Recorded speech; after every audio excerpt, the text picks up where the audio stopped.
Hey VC, Jeff here. So, yes, I got a couple things in. It's been kind of slow recently because I've had to really pull back, but there have been some things that I've pre-ordered, quite a few things over the past couple months that are finally, trickling in. So, anyway, I just wanted to show this would be a quick one. 2 releases here. Got this in today. The new Night Ranger. And the band played on. See that 40? Because if you're not aware, this is like the 40th year of their existence. And Night Ranger to me, look at it, it's on red. Seems like a lot of albums recently are on red. Night Ranger for me has always been just a consistent band that I knew what to expect, and I've never been let down. Every one of their albums, it's just, I dig them all over the years. They took some time off, and they came back, and their stuff that they were putting out, Neverland, all those other albums, were really good. The band has always kind of been the same, main 3 guys. You got Brad Gillis and Jack Blades and Kelly Keagy, and then they've had, alternating guitarists and keyboard players over the years, and so they've got new ones here again. And anyway, they've always been, just to me, one of those real consistent bands that I just have always kind of liked. I've never really been let down by them. This is going back to where it all started. Dawn Patrol, absolutely still just from front to back, cover to cover, first to last, just one of my favorite albums. There's just not, to me, a bad song on this album. Now, this is before the whole Sister Christian thing, which I'm sure we've gotten tired of hearing on the radio so much.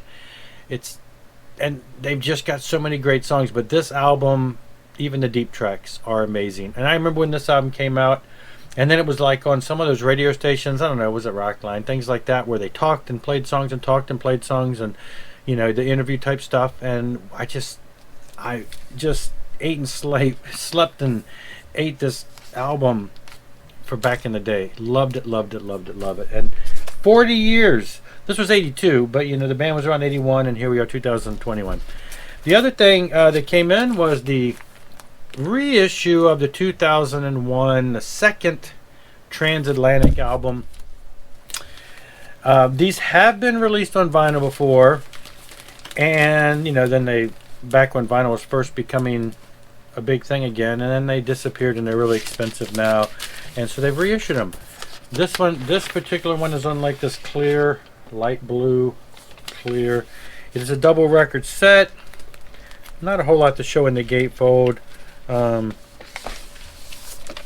Like a picture of the band when they were young is in here. This is the inset, little insert booklet, lyric sheet. Double record set. It comes with the CD. Anyway, so yeah, this just came out. I think I got this day before yesterday. And this follows up the first album, the 2001 Transatlantic, that they did reissue, and this came out a couple months ago. So far this year we've gotten 2, and that's on a purple and pink splatter. Kind of matches the cover. So, kind of a neat.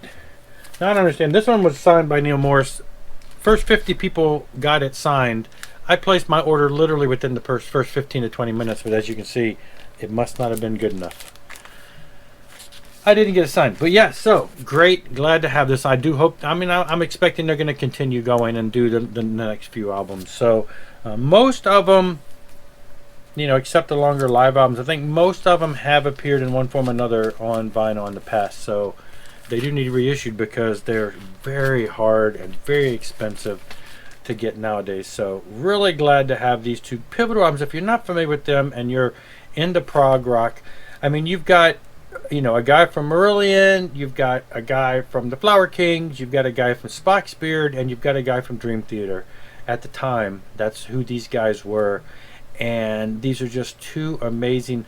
The influences, range everywhere from Genesis to Gentle Giant to Yes to King Crimson.